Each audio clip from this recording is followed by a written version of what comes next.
and a very warm welcome to Bharata First. You're watching Big Picture with me, Frank Rausum Pereira. And since you're here, I would like to thank you for your continued support. For those of you who haven't already subscribed, please like the video, subscribe, hit the bell icon, and then all notifications. Do follow our social media handles for all the latest updates, and you can also subscribe to our newsletter to get some incisive content. The Bharata First team runs a daily Big Picture quiz. Please do participate by going through the description in Big Picture videos. Here are the UPI IDs for those of you who would like to contribute. A small contribution that you make will be a giant leap for us to keep bringing you this content. So do continue to show your love and support. All the information along with other must-see recommendations are in the description of this video. So please go through it. And now on to the discussion. Responding to WhatsApp's lawsuit challenging new digital rules on grounds of violation of user privacy, the government last week said that it is committed to the right to privacy of citizens, but it is subject to reasonable restrictions and no fundamental right is absolute. Rebutting WhatsApp's arguments, Union IT Minister Ravi Shankar Prasad said the government of India is committed to ensuring right to privacy to all its citizens, as well as having the means and the information necessary to ensure public order and maintain national security. It is WhatsApp's responsibility to find a technical solution, whether through encryption or otherwise, that both happen. But he asserted that no fundamental right, including the right to privacy, is absolute and it is subject to reasonable restrictions, and calling for details of the first originator of information was an example of such a reasonable restriction. In this edition of Big Picture, we will analyze if fundamental rights are absolute and what are reasonable restrictions. Joining me on the program today are P.K. Malhotra, former Law Secretary, Government of India, Vipul Mudgal, Director, Common Cause, and Piyush Singh, Advocate of the Supreme Court. Thank you to all my guests for joining me on this edition of Big Picture. Mr. Malhotra, let me start the program with you, and let's talk about everything that's happening of late with the conflict between the tech giants and the Government of India. And the Government of India has clarified and said that fundamental rights are not absolute, and so is privacy rights as well. They are also not absolute. So how would you look at this entire issue? Frank, let me be frank with you. Even the Constitution doesn't say that any of the fundamental rights is an absolute right. So under the Constitution itself, fundamental rights are the basic feature of the Constitution, and those rights cannot be taken away. But government has got every right to impose a reasonable restriction. And what will be that reasonable restriction and how it can be imposed? I think that is important. One thing is that reasonable restriction can be imposed only by law, and that reasonable restriction can be only with respect to the provisions which are given in Article 19(2) of the Constitution. I'm talking about the freedoms, 6 freedoms which are given under the Constitution under Article 19(1). Under Article 19(2), reasonable restriction can be imposed. When we are talking of Article 19(1)(a), under which we are talking of freedom of speech and expression, or the right to privacy, which in Puttaswamy case, the Constitution bench had said that right to privacy is also part of right to life. But the Supreme Court, while doing so, has also said that the right is not absolute and restrictions can be imposed. Now, looking at the controversy which you are talking about, what the tutor is asking the government is that they have their own policy with regard to end-to-end encryption, with regard to the as an intermediary, whatever is passing through its system, I mean, the end-to-end encryption, and whatever government is intending it to do, that goes against the policy of the government. Now, I want to make it very clear. No company can claim that the government should make rules and regulation in accordance with the policy of a company. It is the company which has to make its policy in accordance with the rules and regulations which have been framed by the government. So there is an act of parliament. First thing, on the fundamental rights, no fundamental right is absolute. I want to make it absolutely clear. Reasonable restriction can be imposed by law, and the law has been made under the Information Technology Act 2000, where the intermediaries have been given right protection with regard to the contents which are passing through it, in which they are not directly involved. But again, that exemption which has been given, or the prerogative which has been given to the intermediary, is again not absolute. And the intermediary is using the medium or the mode, misusing that medium or the mode, and is involved in manipulating the data which is passing through it, or the information which is passing through it, then that exemption or the given to the intermediary also is taken away. And under 69A of the Income Tax Act, in the public access to any information which is being provided by the intermediary can also be restricted in the interest, in the sovereignty of the state, integrity of India, defense of India, the security of state, maybe friendly relation with foreign country, or for public order, or for preserving or for preventing incitement to the commission of any cognizable offense. So I think these are all prescribed in the law.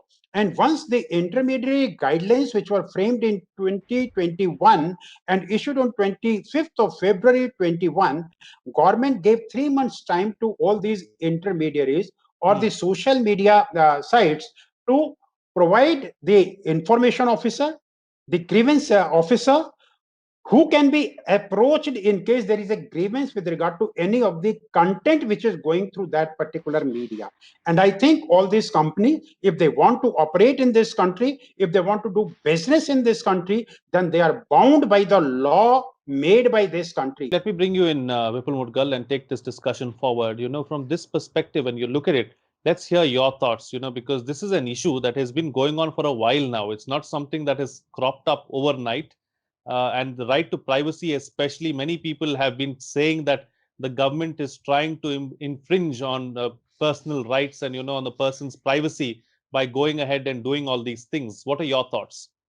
No, I think I partly agree with Mr. Malhotra that laws have to be there has to be restriction, there has to be some kind of commonsensical understanding that, look, if the government of India is, let's not say that the government of India is savior of the citizens' rights, but government of India is definitely a custodian in many ways. So I will not go into the kind of pure legality of it, because that we can continue to discuss that till cows come home. The main issue is that in today's world, citizens of every country have to be careful, cautious about two powers, two very, very big and dangerous powers. One is the global digital giants who become a power unto themselves, and second are the autocratic governments. Okay, both. And look at it very carefully. We are very easily taking one side and say that the government of India is the paragon of virtues, and these are, private looters. They come and all the citizens are here. We are not taking one-sided position. I am saying very, very clearly that yes, citizens' privacy cannot be left in the hands of private, companies, which are multinational companies, which have one rule for India, another rule for EU. They have no regard absolutely for hate speech. When it comes freedom of expression, if you take it too far, you go to hate speech. You take hate speech too far, you go to dangerous speech. You create violence. And when it comes to individual doing something, the companies are very happy to hand the individual over to the government. When the governments are doing it, organized disinformation, organized misinformation, troll farms, troll factories done by, the state actors, then I think suddenly we are looking the other way. I think the citizens of the world have to get together and, and do something about these autocratic governments also. I think government of India has no right to say that they are the saviors of all the citizens' rights, and citizens know nothing. Don't forget that privacy also came through the law. It came through the courts. Privacy, government of India is not happy to give it. No government, by the way, even the last government, we fought the battle for striking down the 66A of the IT Act, and we were among the petitioners. So you have to fight, and wherever the governments have, their powers are absolute. Citizens' rights are not absolute. So I would say, on the outset, that in this time and age, when the digital giants, and believe me, it's not just India, there are 26 different countries where there are different forms, combinations of autocracy and populism. Okay. Everybody has I mean, we think Bharat Mata, Hamare right, nationalism. Each one of these countries have nationalism. Venezuela has its nationalism. Turkey has its nationalism. Hungary has its nationalism. But Russia has its nationalism. China has its nationalism. So suddenly we are seeing an upsurge of nationalism when it helps these governments. They are very happy to use the digital platforms for running their troll factories and armies, etc. But when it comes to the other side, when citizens' rights, fortunately, let me finish this round by saying, fortunately, the citizen has started understanding privacy very differently. When NGOs were talking about privacy, they did not understand, but now they know when phishing happens, and your bank account is looted when you don't even know, your data is being shared by some by different people who are actually micro targeting you for various things. So now even common citizens have started understanding the idea of privacy, and I hope they will also understand the idea of autocracy, and then we'll get the perspective right. I'm going to come back to you on this point because it's a very important point that you raised. Let me get the other panelists in as well, and this is something that I want to take forward with you. But Piyush, let me come back to you now. Let's look at it from this perspective. A point that Vipul raised about how tech giants have different rules for different countries, and they've become a law unto themselves. How can a tech giant decide without carrying out an investigation whether something is right or wrong? And if they have the capacity to decide on that, why don't they share that information with the law authorities so that they too can probably learn something? Right, Frank. Frank, the larger question here is in case they even have the technology to share that information, whose right would be violated in case that information is shared? So the larger question is in case, which is raised here, is in case the government seeks, like in this WhatsApp case, we are looking for end encryption. In case the government looks for the originator of the message, and as rightly pointed out by Mr. Mudgal, and in case it infringes upon the privacy of a person, in case somebody is not able to establish that that originator or that message was actually against the law or not at the very preliminary stage, so will it infringe upon a privacy of an individual or not? And in case that encryption happens, so will that free flow of communication be ever happen, or will that free flow of information ever take place? So that is the larger question. So technology, definitely there is no, I would say there's no harm, and of course these big tech giants should share that information. But privacy as a concept, Frank, it took, I would say, almost 5-6 decades for India as a country to have this right recognized as a fundamental right. So right to privacy was never a part of the, or I would say explicitly never a part of fundamental rights as envisaged in the Indian Constitution. Like you would see many of these rights, which were ideally not part of the Part 3 of the Constitution as fundamental rights, were incorporated by the Supreme Court or various high courts through various judgments. And these were majorly under the umbrella clause of Article 21, I would say, which is right to life. And Frank, let me tell you, right to life is the only article, or I would say one of the articles of fundamental right. First of all, the whole part 3 itself, wherein all the fundamental rights are there, they're considered to be sacrosanct. When I say sacrosanct, of course, there are reasonable restrictions, but state cannot, without a law or without a reasonable classification, can take them away. But Article 21 is kept to be at the helm of all these fundamental rights because this is one of those articles, even during the time of emergencies, it cannot be abrogated. So right to equality, Article 14, 19, these are the fundamental rights which can be taken away during an emergency, national emergency being declared. But even in such a grave situation, Article 21 cannot be abrogated. It means you cannot be devoid of your basic right to life and liberty. So the Article 21 is life and personal liberty. So personal liberty has been expanded by the Supreme Court through its various judgments, and a lot of things has come into it. And as pointed out Mr. Malhotra, the Puttaswamy judgment, it ideally was with respect to the reference of the Aadhaar card judgment, Aadhaar Act judgment. So of course, the Aadhaar Act decision came much later. In 2017, with the 9-judge bench held the right to privacy is part of the fundamental rights, and it would be part of Article 21. Though again, even for right to privacy, there can be reasonable restrictions. So the framework, as the question which you asked very rightly, Frank, yes, the framework is there for all these companies to comply. And definitely, in case a law is made to protect the sovereignty of a country, or to protect the basic interest of the citizens themselves, or the larger interest of the basic human or fundamental rights, definitely these laws ought to be complied with. But the larger question, again, we'll have to always look into, there has to be a very delicate, that balance has to be, is a very delicate balance between the rights of the citizens, their right to have that privacy, their right to not to be known. So very recently also, you would have, we have seen the Delhi High Court have recognized the right to be forgotten to be a fundamental right. Right to be forgotten is being a part of the constitutional right. So they have recognized it. So somebody do not want to be a part of a particular public domain name. Somebody's name was published, or for whatever reason. So he or she also has a right to be forgotten. So this is there. We need a very delicate balance for that. Absolutely. Talking about a delicate balance and going back to a point that you were making in your opening remark, Mr. Malhotra, of this issue of reasonable restriction. Now this is where there is an issue, because who's going to decide what this reasonable restriction is? What is that reasonable restriction, and how do we come about it? Frank, when government makes a law, obviously the law is examined by the lawmakers, by the parliament also. There is opposition also. Opposition discusses this point in the parliament, and ultimately they try to ensure that whatever rules are being made, they fall within the reasonable restriction as is enshrined either in the constitution, they comply with the parameters laid down in the constitution, and if they don't comply with that, obviously opposition raises this issue. And in case opposition fails because of the majority of the government, then it is for the courts to decide whether the restriction imposed by the government is a reasonable restriction or not. Now, what is reasonable restriction? You can't have a standard formula for it.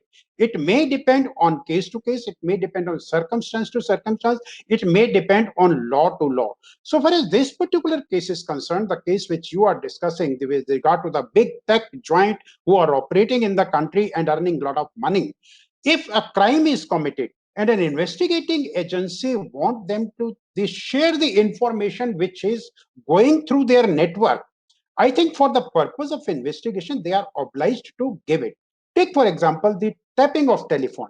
Of course, the Supreme Court itself, because there was unbridled and unguided power available to the authorities in the government to tap any telephone or by a private agency to tap any phone, which was regulated by the Supreme Court in the PUCL case. And then the government of India was obliged to make guidelines for that, how this tapping will be done. So I think the area in this regulating the social media, the law in this particular area is also evolving. Of course, so far as the print media is concerned or electronic media is concerned, there are already regulators with the way these are being regulated. So saying that social media should be totally remain unregulated is nobody's case. It need to be regulated, and the way you are saying that there has to be a reasonable restriction, this is imposed through the rules and the regulations which is made by the government. And if those rules and regulations are not imposing a reasonable restriction and it is going away beyond that, taking away the fundamental right of the individual, obviously they can be challenged in the court, and then court will decide what is the reasonable restriction, whether the restriction imposed by the government is reasonable or not. And I think you have a standard formula for that. You can only lay down the broad principle for it. And I think under the this rules of 2021 which have been issued, government has tried to do it. Now, whether that will stand the judicial scrutiny or not, we will see. We have to watch and see that. Absolutely. The courts will eventually decide this particular matter. But Vipul Mudgal, let me come back to you now and go back to a point that you were making earlier about how people nowadays have a better idea of privacy. Is that really the case? Because if you look at some of these terms and conditions that we agree to, even educated people, I will count myself in that. I don't really go through those terms and conditions. It's just click OK because I don't have the time to read those terms and conditions for 30 minutes. So it's quite cumbersome. Yes. It's a cumbersome process, and the print and the font is so small that you have to strain your eyes. You'll probably get a headache by the end of it. So are people really aware about this is my question. So in the end, the question is, do you have a choice? I mean, even if I'm aware, it tells me that, either be with me or just go to hell. There is no choice, no real choice in front of the consumer. I think Mr. Malhotra has, as always, has explained the issue beautifully, as a law professor. So the law points are very clear, and there is no doubt that there has to be a reasonable restriction. And how do you do it? You have to make laws, and I completely agree with him that the opposition and all the stakeholders within the country have to be proactively invited. But unfortunately, what is going on here in our country right now is partly because of the brute majority and partly because you want to make an opposition mukt Bharat. So I mean, if you have a democracy in which opposition is not there, I think it's not a very good thing. We want a powerful government and we want a powerful opposition. You see, my point is very simple. Why do I stop at a red light? Because when I have green light, others stop for me. Okay, so it's like my natural right is exchanged in the form of my social right. So the reasonable restriction is that of course, you have a right to go on the road, but if there is a red light, it is right of way for others, and you shall stop. So it's different permutations and combinations of those restrictions that you will not infringe upon somebody else's area. Now, I think what is very well understood in today's situation in India is that the governments definitely want they control the narrative, you know. So they can control the narrative through people like you. You can be kind of understood, you can be threatened, the presenters and television channels and radio and print, etc. But when it comes to the social media, it's a completely different beast. It cannot be controlled so easily, partly because these giants are located outside your boundary, and partly because the technology is such that, I mean, even if you're doing surveillance, how much surveillance can you do? For instance, you have literally millions of terabytes of CCTV footage, which is shot every few hours. Now, even if you have access to all that surveillance tapes, are you going to? Is there any technology that will make sense of all this data at real time? No, it's difficult. So you're putting the onus on the private companies. Now come to the private companies. You remember Cambridge Analytica? Now, Cambridge Analytica had what 87 million Facebook users' profiles were kind of manipulated. Okay. For what? For kind of manipulating the elections. You had more than what 100,000 documents, 68 different countries. So here is the scale of things is humongous. You know, so I will not trust these private companies completely blindly. Okay. And I have seen them that they have no problem with hate speech if their business model is going all right. So I think as a sovereign government, we have, government has every right to ask them a few questions. But I think the complication here is that their business model is actually encryption. So can an individual government change their business model completely to say that the onus is now on you? You keep the recording of every message and every communication, and finally when we ask you for it, you give it to us. So I mean, it's not just a simple compliance. I mean, an officer, three officers, they appoint 3,000 officers without any pinching to their pocket. They are like minting money in all currencies of the world. So the question is actually not compliance. The question is their business model. Can they continue this with this business model? And for the governments also, I think it's a question of controlling the narrative. In between the two are we, the citizens, who are looking bewildered, who are looking both sides. Sometimes we think that the government is our savior as the citizens, and sometimes we think that these companies are good. But I think we have to be very, very cautious.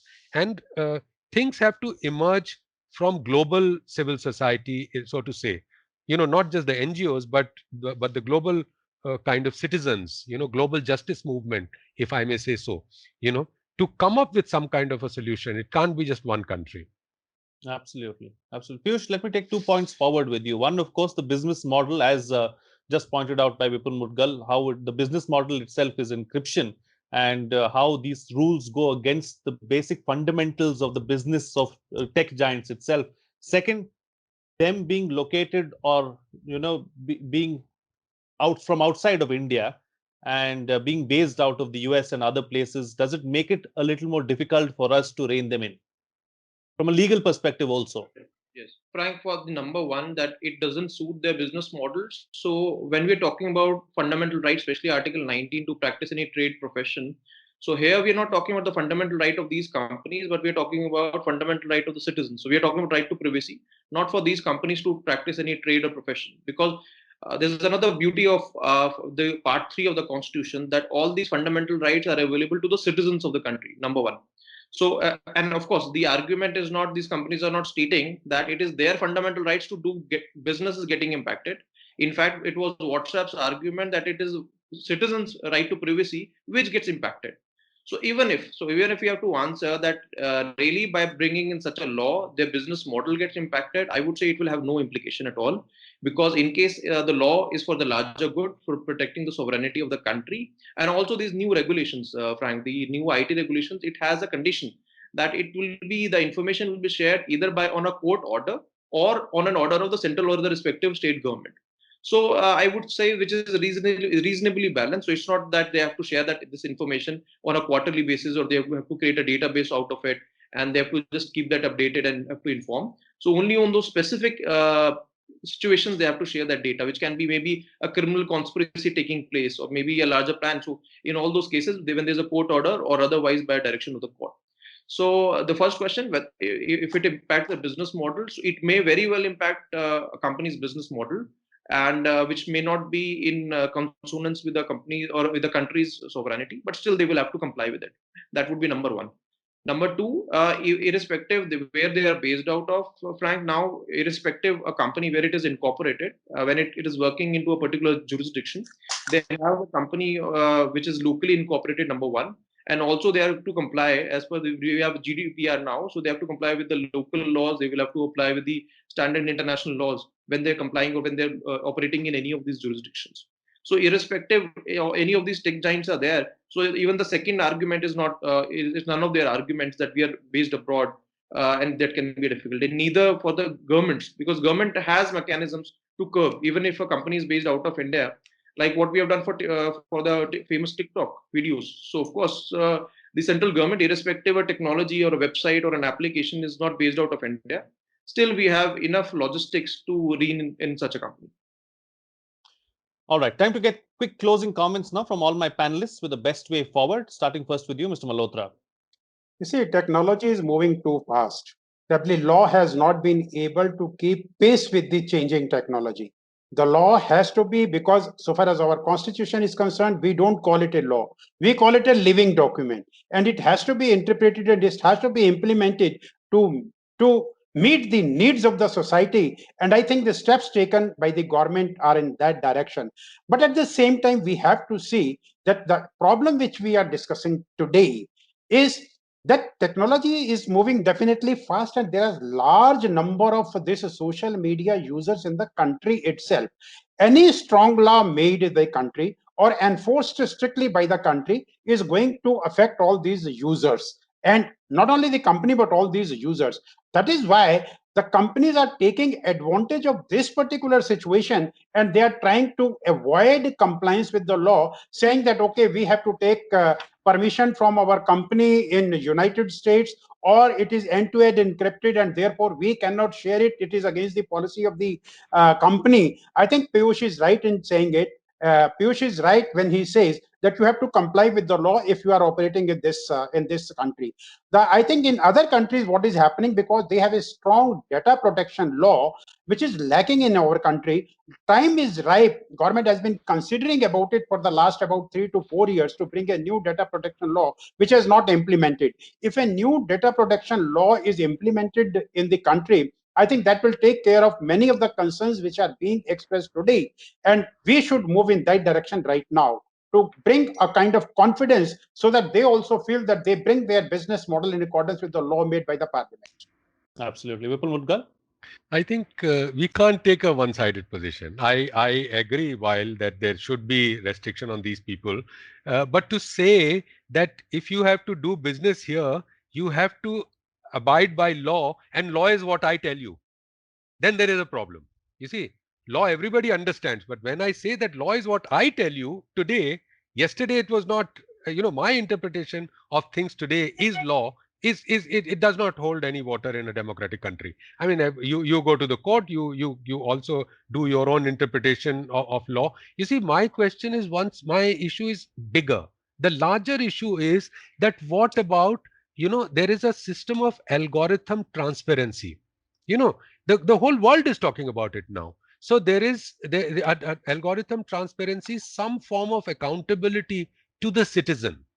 you know so if you have, those things sorted out, and I also agree with Mr. Malhotra that the data protection law is like already overdue. A decent, good data protection law. But well, I mean, this is not an area where you can apply Atmanirbhar Bharat.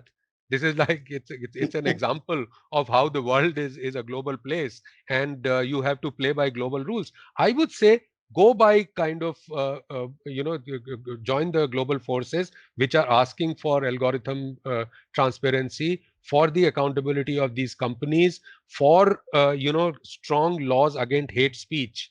Whoever is the player in that, whether it's the state actors or non-state actors. Let's not forget there are many other countries where the states are supporting terrorism. So you can't just say that because it is the state it is kosher, and this is a non-state it is a problem. So I think as a larger issue, I think what is right now in front of us will blow over. It's just a flash in a kind of teacup, but the overall issue will remain, and that is of the transparency and accountability. Absolutely. And Piyush Singh, close the show for us with your concluding remarks. Frank, I believe the privacy law or any other law which is going to be there right now, or any of these new rules which are going to be coming, are protecting or would be for the data. And the most important thing we have to look when this personal data is becoming one of the most important asset which is there. When I say asset, can be economically manipulated, it can be socially manipulated, it can be politically manipulated. So it's going to be one of the most important things in the 21st century, especially the personal these new rules which have been incorporated by the government of India should have a periodic review. Because right now, what has happened, none of us have seen, because this is not an amendment to the IT Act. Now, we have to appreciate the IT Act stands. These are the rules, new rules for the IT Act. So, in case we have formulated a rule, we have not amended the IT Act, these rules should be periodically, maybe quarterly, because the way things are evolving and at the pace which we are, every quarterly there can be a government periodic, there can be a periodic view where all these big stakeholders, tech giants, and civil society can participate with the government, can have a review how that delicate balance which we were talking about between the citizens' right for privacy and the right of the government to maintain that sovereignty and law and order can be maintained. All right, gentlemen, we'll have to leave it at that. Thank you so much for joining me on the program and putting things into perspective for us. So what's coming out of this discussion is that the present issue is a storm in a teacup and will die down soon. However, the larger issue will continue without any reasonable solution. It is wrong for social media platforms or tech giants to dictate terms to a sovereign state. If we give it now, it will lead to something worse later. When the tech giants can comply with rules in other countries, they can comply with Indian rules as well. As far as fundamental rights go, they are not absolute. Even the Constitution says that there have to be reasonable restrictions. Well, there is no standard definition of a reasonable restriction, and it is for Parliament to decide, for the opposition to raise concerns if there are any, and for the courts to finally intervene if they have to. The due process has to be followed. Once again, thank you for your continued support. For those of you who haven't already subscribed, please like the video, subscribe, hit the bell icon, and then all notifications. Do follow our social media handles for all the latest updates, and you can also subscribe to our newsletter to get some incisive content. The Bharata First team runs a daily Big Picture quiz. Please do participate by going through the description in Big Picture videos. Here are the UPI IDs for those of you who would like to come forward and contribute. A small contribution that you make will be a giant leap for us to keep bringing you this content. So do continue to show your love and support. All the information along with the other recommendations are in the description of this video. Please go through it. That's it from me. See you again next time.